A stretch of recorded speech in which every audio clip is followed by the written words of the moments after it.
Olá, o Câmara Repórter segunda edição começa trazendo as principais notícias de Natal e da Câmara Municipal nesta terça-feira, 11 de abril. Veja os destaques desta edição. Profissionais da saúde e da educação do Estado realizam manifestações cobrando melhorias salariais. A Assembleia Legislativa discute turismo após ataques ocorridos no mês de março. Lei que regulamenta mudanças em horários, linhas e itinerários do transporte público é aprovada na Câmara Municipal. Aqui no estúdio eu vou conversar com o secretário estadual de Infraestrutura, Gustavo Coelho. Ele vai falar sobre o plano de recuperação das rodovias anunciado pelo governo do estado. Vem com a gente, o Câmara Repórter segunda edição está no ar.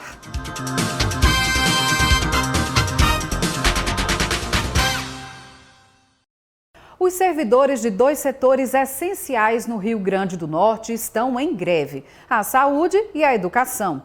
A paralisação dos servidores da saúde do estado começou nesta terça. Já a dos professores, eles estão em greve há 45 dias e as negociações com o estado não avançam. Enquanto isso, a população fica prejudicada. No primeiro dia de greve dos servidores estaduais da saúde, no Hospital Valfredo Gugel, os pacientes sentiram uma redução do efetivo. Kelly Suana pegou 2 horas e meia de estrada para o filho ser atendido por um otorrino no hospital. No horário da consulta, nenhum médico havia chegado. Ele está com uma miçanga dentro do ouvido. Eu vim da cidade de Barcelona, onde 2 horas e meia, de lá para cá, cheguei aqui, era 7 e alguma coisa. Aí a menina disse que o atendimento começava de 9 horas e até agora o otorrino não chegou.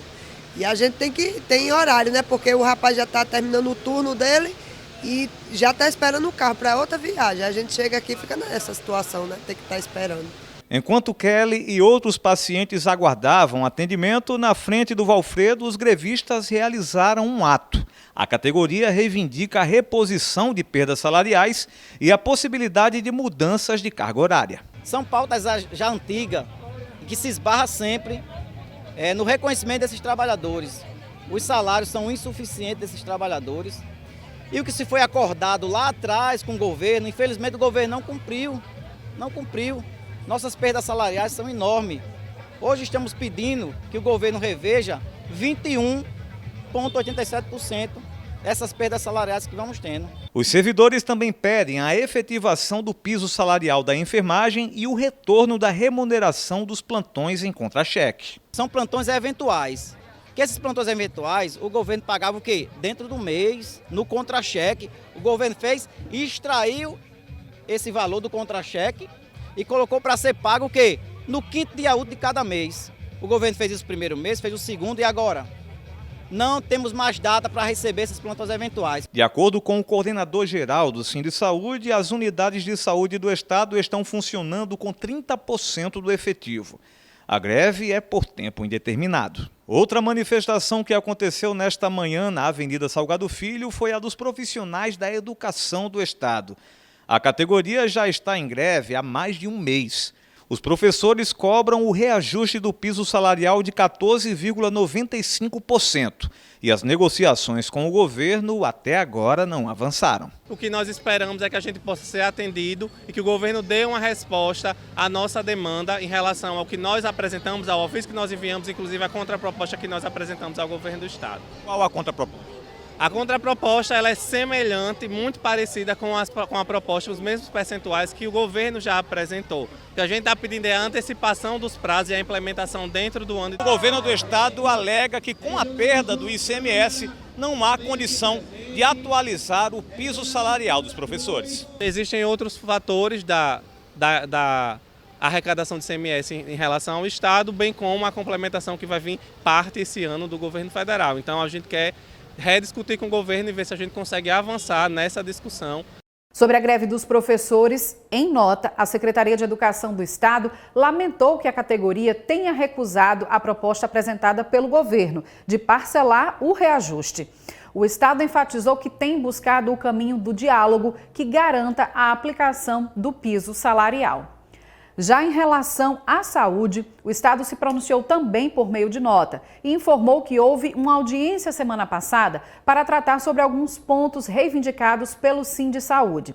O Estado apresentou dados como o incremento de ativos de 2019 até hoje de mais de 36 milhões de reais, com aumento salarial através da implantação do plano de cargos e salários.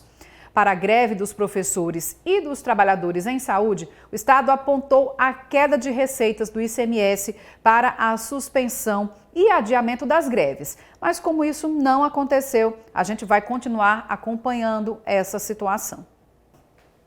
50% de ocupação. Esse foi o dado registrado na ocupação hoteleira durante o feriado de Semana Santa.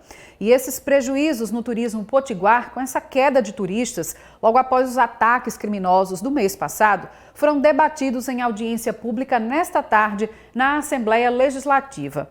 Representantes de entidades do setor turístico participaram do debate. Os prejuízos e dificuldades do setor turístico do estado, provocados pela crise de segurança pública com os ataques ocorridos em maio, foram tema de audiência pública na Assembleia Legislativa, proposta pelo deputado Luiz Eduardo. Prefeitos, gestores públicos e empresários de todo o estado participaram da audiência. Sou do turismo há 25 anos, sei da importância dessa cadeia produtiva para o nosso estado, para a geração de emprego. E tudo que eu já vinha falando lá atrás, no meu discurso no plenário da Assembleia, aconteceu nesse feriado. Mostrou para a gente que houve uma queda grandiosa, dos últimos 10 anos foi a pior Semana Santa que o trade turístico teve nesse momento. Então, temos que discutir e ver a forma que nós podemos mitigar os problemas. A presidente do Sindicato de Turismo e das Agências de Viagem do RN, Deca Bolonha, disse que não ocorreram cancelamentos para o feriado de Páscoa, mas que houve queda na busca para os próximos meses. Essa avaliação do Sinditur nós já vemos com uma demanda reprimida desde 2022. Então, de janeiro até agora, essa demanda deu uma queda muito violenta, porque as pessoas estavam querendo viajar. Então, em 2022, ela subiu. Quando foi 2023, deu essa queda. O que ocorreu quando teve esse inconveniente, que foi realmente esse processo que todos nós passamos? Deu essa queda, mas o turismo regional deu um crescimento, nós ficamos numa fase de 60%. Nós temos uma das maiores operadoras que nós recebemos, foi o que eu falei, nós não tivemos cancelamento, nós tivemos assim, procura futuras deu uma caída. Embora não negue os impactos dos ataques para o segmento, a Secretaria Estadual de Turismo apresentou números positivos do último final de semana. Se você entrar em contato com Martins, com Porto Alegre, eles vão falar que esse final de semana de Páscoa lá estava lotado. Serras do Agreste Potiguar, a região do Geoparque. Então, esse período de chuva, o natalense priorizou exatamente sair para o interior. E os turistas, que vieram para cá, através do aeroporto e aquele turista regional. Desde 2021 nós temos um sistema de inteligência da Improtur, uma parceria com a Fé Comércio, e a gente trabalha exatamente em cima desses dados. Inclusive agora, na Páscoa, eu quero colocar que dados da Inframérica apontam um aumento de 10% no fluxo de passageiro, comparando com o mesmo período do ano passado. A gente sabe que houveram alguns cancelamentos pontuais, isso aí é claro, a gente sabe disso, mas que não impactou nas vendas para o Rio Grande do Norte. No entanto, representantes de entidades ligadas à hotelaria e a bares e restaurantes apontam uma ocupação no último final de semana muito menor, em torno de 52%. Nós recebemos os números diretamente da BIH, tá?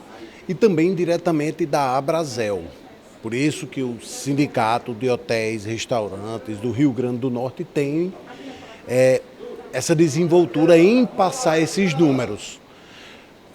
Eu recebi a finalização da pesquisa da Semana Santa e chegamos a 52% de ocupação na cadeia hoteleira.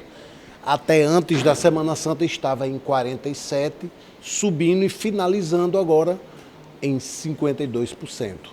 Tá? Com relação ao setor de alimentação, eu tenho que passar 2 fluxos de caixa, o do almoço e o fluxo de caixa do jantar, a situação noturna. O fluxo do caixa do almoço chegou a cair em torno de 30% a 40% relacionado ao almoço. diferente do fluxo de caixa noturno, que chegou a cair até 80% da movimentação. Para minimizar os prejuízos do setor turístico, a aposta é no melhoramento da imagem do destino RN, que já vive momentos de maior tranquilidade. A gente aqui também vai fazer algumas proposições para que haja um cuidado melhor também nas praias, onde os entes federativos, prefeituras, estado façam um acordo de cooperação, onde a gente possa cuidar melhor das nossas praias. Agora, no momento, precisamos ter investimentos na divulgação do nosso destino turístico, para a gente chegue nos maiores emissores do estado, onde a gente possa chegar no consumidor final, que é ele que vem verdadeiramente passar férias aqui. A gente está startando uma grande campanha a nível nacional para exatamente melhorar essa imagem do destino Rio Grande do Norte, né? E também campanhas cooperadas, como é o trabalho que a gente tem feito nesses últimos anos à frente da CETU e da Improtur, com todas as operadoras de turismo, inclusive com as companhias aéreas. Agora a gente muda de assunto para falar que a prescrição médica de terapias hormonais com esteroides e anabolizantes para fins estéticos e esportivos está proibida. A decisão é do Conselho Federal de Medicina. Edesiane Moreno tem mais informações. O Conselho Federal de Medicina publicou no Diário Oficial de segunda-feira, dia 10, resolução proibindo a prescrição médica de terapias hormonais para fins estéticos com esteroides e anabolizantes. De acordo com a resolução, não há comprovação científica suficiente para o uso dessas substâncias para o ganho de massa muscular. Essa prescrição de terapias somente é indicada em casos de deficiência específica comprovada, como no tratamento de doenças como hipogonadismo, que é a deficiência na produção de testosterona. Já o uso sem prescrição médica pode causar problemas cardiovasculares, hipertensão e infarto agudo do miocárdio. Agora, uma dica para quem quer se capacitar para conseguir uma vaga no mercado de trabalho. Mais de 200 vagas de cursos profissionalizantes estão abertas em Natal. Hugo Fernandes explica para a gente. A Secretaria Municipal de Trabalho e Assistência Social abriu 270 vagas em cursos gratuitos de qualificação profissional em 11 segmentos diferentes. As inscrições serão realizadas nesta terça e quarta-feira, com o início das formações prevista já para este mês de abril. Os cursos são de qualidade no atendimento, corte de cabelo, auxiliar de limpeza, promotor de vendas, espanhol básico, rotinas administrativas, barbeiro, camareira, manicure, sobremesas e libras. Para se inscrever, o candidato deve ter, a partir de 18 anos, ensino fundamental 1 ou 2 incompletos e atender os pré-requisitos para o curso almejado. Em alguns casos, é possível participar a partir dos 15 anos de idade. As inscrições devem ser feitas nos Centros Municipais de Trabalho e Empreendedorismo do Alecrim e da Zona Norte, das 8h30 da manhã às 4h30 da tarde. Lembrando que as aulas acontecerão também no Centro Municipal de Trabalho e Empreendedorismo. Os alunos matriculados recebem o material didático e, ao final do curso, um certificado de conclusão. E depois do intervalo, você vai conferir as atividades legislativas nesta terça-feira. Nós voltamos em instantes. Em Natal e no Rio Grande do Norte, ONGs enfrentam dificuldade para manter inúmeros animais resgatados das ruas diariamente. É necessário que sejam criadas políticas públicas que auxiliem as ONGs nesse trabalho. O acúmulo de animais nas ruas gera doenças, sofrimento e procriação descontrolada das espécies. Convidamos a sociedade a abraçar essa causa. Uma campanha da União Pet Brasil.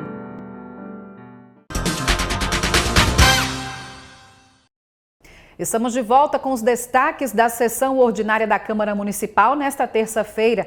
Entre eles, a aprovação do projeto de lei sobre alterações e cortes de itinerários dos ônibus. A sessão ordinária desta terça-feira, 11 de abril, foi retomada com a votação em regime de urgência do projeto de autoria do vereador Daniel Valença. O texto trata sobre a regulamentação de alterações em itinerários, linhas e horários do transporte público de Natal. Após ampla discussão, a matéria foi aprovada por unanimidade. Uma conquista muito importante. Foi o primeiro PL que nós propusemos, ainda na primeira semana das sessões legislativas deste período agora de 2023.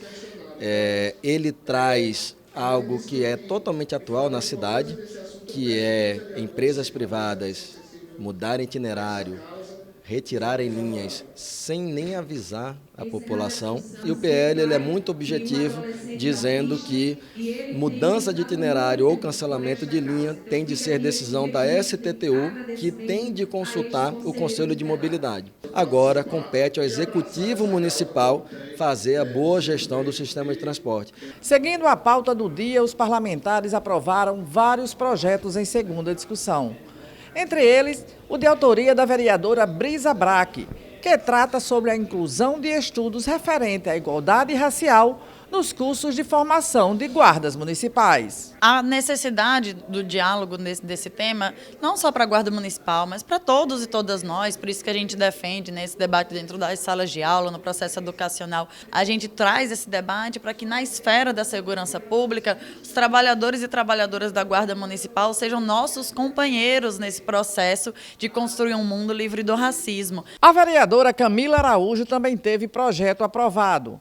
A matéria dispõe sobre a triagem precoce para diagnóstico do transtorno do espectro autista nas unidades de saúde do município. Possibilita ao município de Natal a aplicar um questionário precoce, que é por meio do questionário MChat, para identificar, de forma prévia, célere, crianças autistas. Isso para ser aplicado nas unidades básicas de saúde, mas também nos centros municipais de ensino. A importância desse questionário MChat é que você possa ter um parâmetro de crianças que têm o espectro autista, para que logo possa ser inserida no atendimento público de saúde adequado. Também durante a sessão, o vereador Anderson Lopes cobrou da Prefeitura ações para resolver os problemas das péssimas condições das ruas da cidade. Nós temos recebido várias reclamações, fotos e vídeos das pessoas reclamando da buraqueira que está tomando conta da nossa cidade. Hoje, dificilmente, você encontra uma rua em Natal que não esteja com algum problema com relação a buraco, enfim. E aí o nosso mandato está aqui clamando à Prefeitura para que faça uma força-tarefa, para que possa ser um trabalho mais intensificado com relação à operação tapa-buraco que a gente via antigamente com mais frequência na nossa cidade. A Comissão de Planejamento se reuniu pela manhã. Além da apreciação de projetos, os vereadores anunciaram uma audiência pública para discutir o problema da falta de espaços nos cemitérios públicos de Natal. A Comissão de Planejamento da Câmara Municipal realizou nesta terça-feira, 11 de abril, mais uma reunião. Na pauta, o projeto de autoria do Executivo, que denomina de Parque Ecológico de Natal Aldo Simões Parisot, o espaço público entre as ruas Antônio Farache, Industrial João Mota e Ismael Pereira da Silva, em Capim Macio, na zona sul de Natal, foi encaminhado para a relatoria e vai receber o parecer do vereador Preto Aquino. Denominar uma praça como essa é muito importante. E o prefeito, ao remeter a matéria, pede aprovação. Acredito que não teremos dúvida, até pela representatividade do homenageado. Justa homenagem, aqui já antecipo que da minha parte não teremos dificuldade em relatar favoravelmente a aprovação do projeto de lei. Na ocasião, a comissão analisou e aprovou o parecer do vereador Nivaldo Bacurau ao projeto de Tércio Tinoco. O texto cria a campanha Tampinha Legal, que tem como objetivo promover a conscientização ambiental com responsabilidade social por meio de arrecadação de tampinhas plásticas. Ainda durante a reunião, ficou definido que no próximo encontro, após a votação dos projetos, ocorrerá uma audiência pública onde o tema, a falta de espaço para sepultamento nos cemitérios de Natal, será debatido. A gente precisa discutir, sim, essas políticas, saber qual é a solução adequada, né? Tem no Bom Pastor 1 e 2 no cemitério um pequeno espaço ainda, que quem sabe um projeto bem elaborado para fazer algumas gavetas, que são aquelas na hora do sepultamento vertical. A gente precisa discutir, porque senão daqui a pouco a Prefeitura vai ter que fazer um convênio com os cemitérios particulares. Tomaram posse nesta terça os novos dirigentes da Justiça Federal do Rio Grande do Norte. O juiz federal Halisson Rego Bezerra foi empossado na manhã desta terça-feira como novo diretor do Foro da Justiça Federal do Rio Grande do Norte. A cerimônia de posse contou com a presença de diversas autoridades da sociedade civil. Halisson Rego Bezerra é titular da 3ª Vara Federal do Rio Grande do Norte. O magistrado toma posse para o biênio 2023-2025. Quando a gente entra na Justiça Federal, como eu acabei de falar há pouco, a gente é chamado a participar de várias comissões. Sempre, como somos poucos, a gente é chamado, de certa forma, a contribuir para a construção da Justiça Federal. Não só como juiz, mas também nas funções administrativas. E o ápice dessa função é a de juiz federal. Então sempre tive, de certa forma, essa aspiração, apesar de não ser o ideário de vida, mas sabia que um dia, se fosse chamado, certamente aceitaria. Na cerimônia também tomou posse como vice-diretor o juiz federal José Carlos Dantas. O sentimento é de continuar o desafio, principalmente num aspecto que o Dr. Halisson tanto enfatiza, que é o da inovação e da tecnologia, e é o futuro do processo judiciário, como a gestão tem que ocorrer para ser eficiente. A Câmara Municipal de Natal foi representada pelo primeiro vice-presidente da Casa, vereador Hermes Câmara. Isso é muito importante, porque mostra a união dos poderes, mostra a interação entre os poderes do poder do Parlamento Municipal. A situação das rodovias estaduais é um dos assuntos da entrevista logo depois do intervalo. Eu vou conversar aqui no estúdio com o secretário estadual de Infraestrutura, Gustavo Coelho. O intervalo é rapidinho, não saia daí. Em Natal e no Rio Grande do Norte, ONGs enfrentam dificuldade para manter inúmeros animais resgatados das ruas diariamente. É necessário que sejam criadas políticas públicas que auxiliem as ONGs nesse trabalho. O acúmulo de animais nas ruas gera doenças, sofrimento e procriação descontrolada das espécies. Convidamos a sociedade a abraçar essa causa. Uma campanha da União Pet Brasil.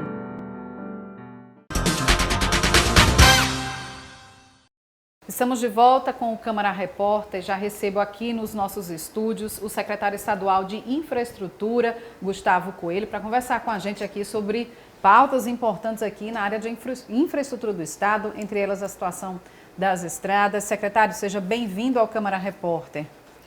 Obrigado, Larissa, pelo convite. Certamente que uma pauta interessante, a estrutura do Estado do Rio Grande, a infraestrutura do Estado do Rio Grande do Norte precisa realmente está no conhecimento de toda a sociedade e também contando com a participação de todos aí para as soluções. Com certeza, secretário. Como eu falei da situação das estradas, a gente sabe e acompanha também aqui através do nosso telejornal, das nossas reportagens, né, da situação crítica de muitos trechos aqui na malha viária do nosso estado. E o governo do estado anunciou nessa semana, né, o programa de recuperação das rodovias, um total de recursos de mais de 60 milhões de reais. Como é que vai ser destinado e trabalhado esses recursos, secretários? Bom,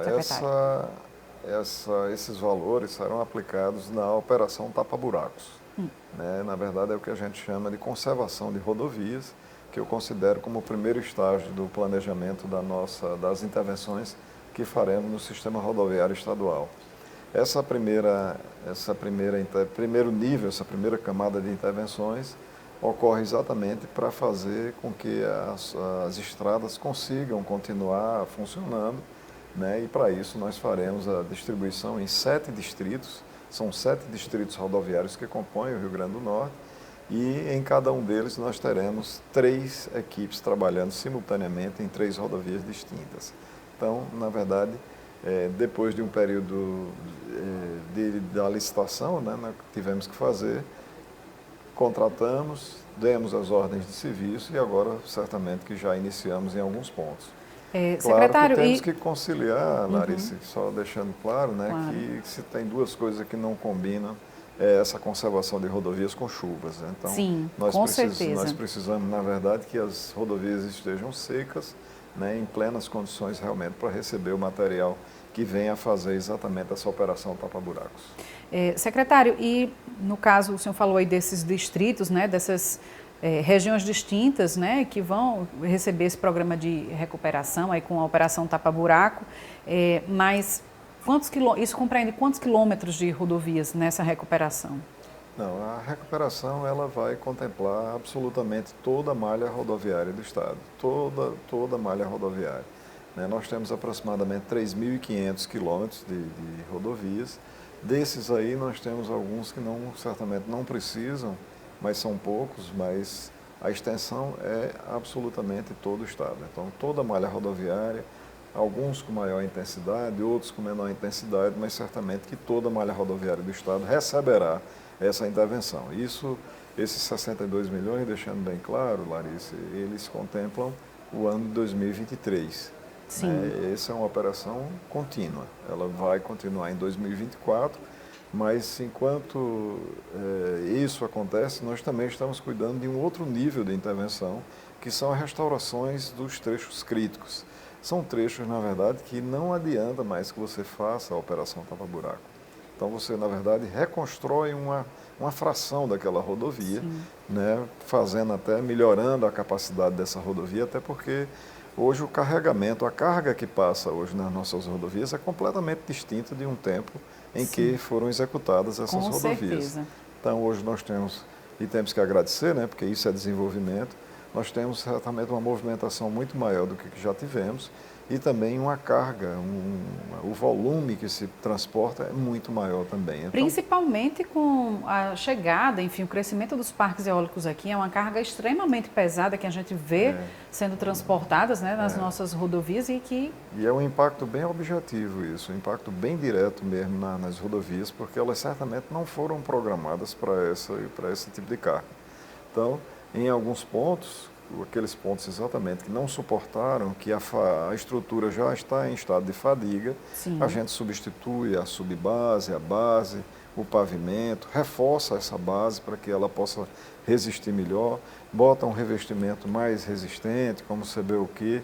Então, na verdade, são itens que são etapas, na verdade, complementares. E esses recursos são a parte desse primeiro recurso agora, São somados a esse primeiro recurso, Essa licitação, até o final de abril, a gente pretende publicar, para que logo no início do segundo semestre, já, vamos dizer assim, com poucas chuvas, nós possamos, inclusive, fazer esse tipo de trabalho com maior velocidade. E é algo que tem que ser prioritário para o governo, porque isso impacta diretamente na nossa economia, Não é só uma questão de mobilidade. Não, eu digo muito costumo dizer, fluidez e segurança, Nós temos que dar fluidez, mas também temos que garantir a segurança de quem trafega por ali. Então, a qualidade da rodovia tem uma relação direta com a segurança e isso é, sem dúvida, um bem muito precioso aí para o governo do Estado do Rio Grande do Norte.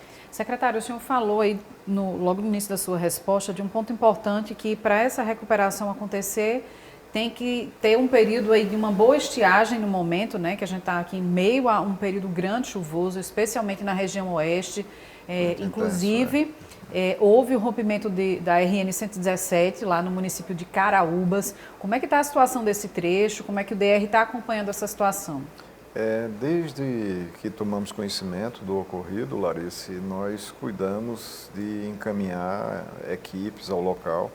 No domingo, ainda na tarde do domingo, tivemos a visita do diretor de obras do DR no trecho e foi feita a primeira inspeção, uma inspeção, na verdade, que não poderia ser diferente por causa do volume de água que por ali passava naquele momento. Precisou que, na verdade, na segunda-feira nós já encaminhássemos outra equipe já com equipamentos para fazer levantamento topográfico, filmagem, verificação de tudo isso aí. E hoje tem mais uma equipe lá fazendo exatamente esse levantamento final, fazendo uma análise de danos, da extensão desses danos e as soluções que vamos aplicar lá como alternativa para o funcionamento imediato.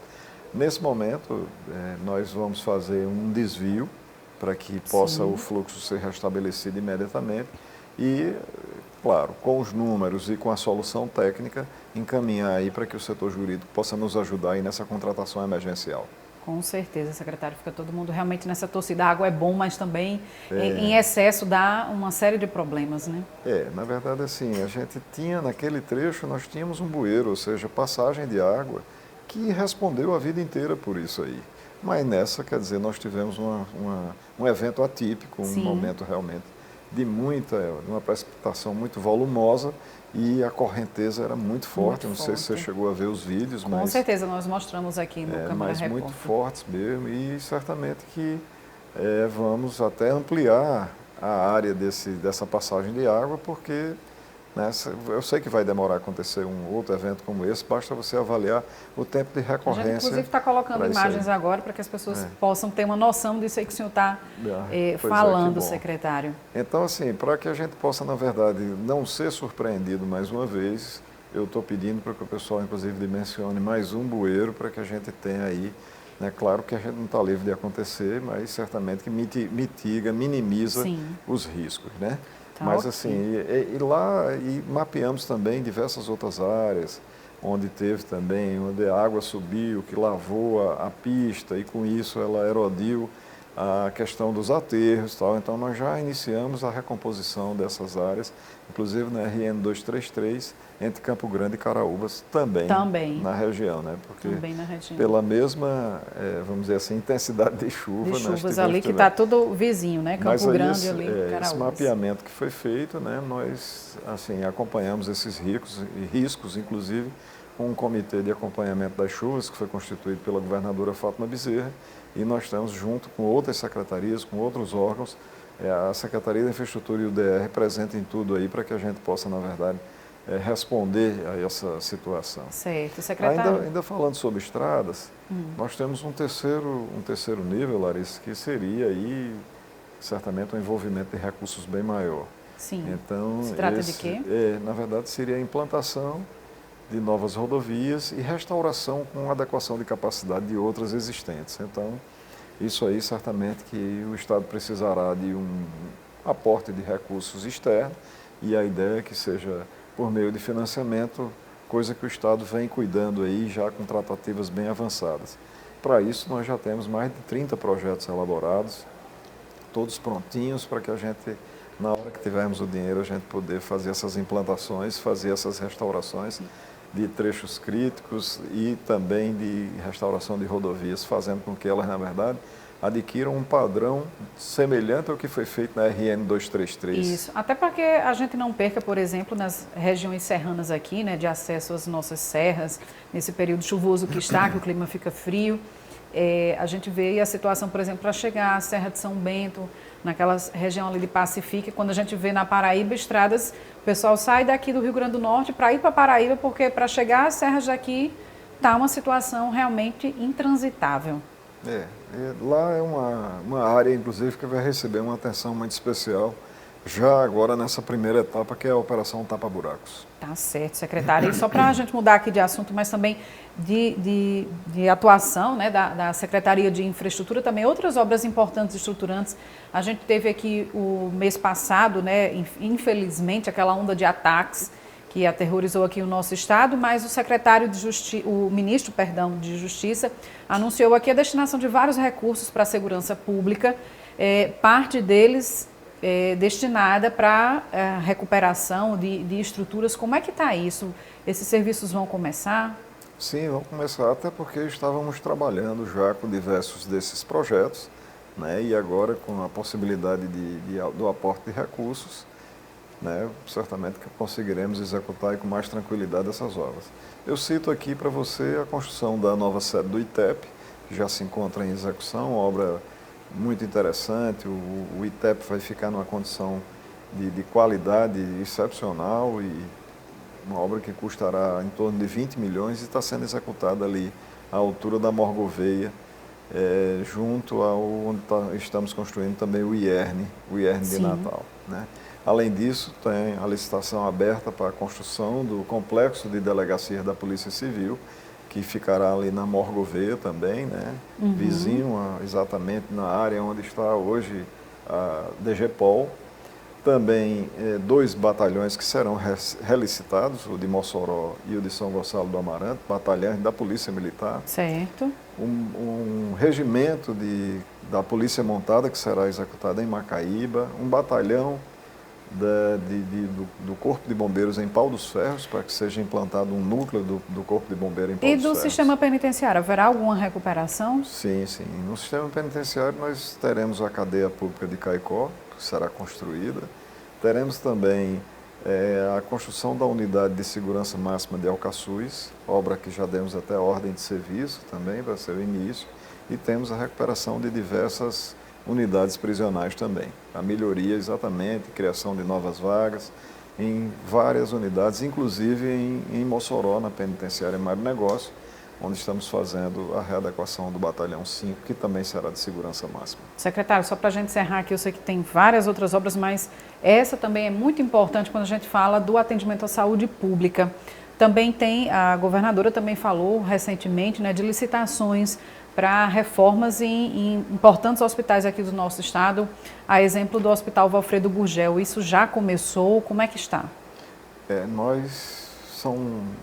Na verdade, um volume de recursos bem considerável que o governo do estado está aplicando com isso, e a governadora Fátima, ela, vamos dizer assim, teve uma atenção muito grande a esse assunto, que ela acompanhou de muito perto, assim como todos os demais. Esse das estradas ela acompanha de muito perto também.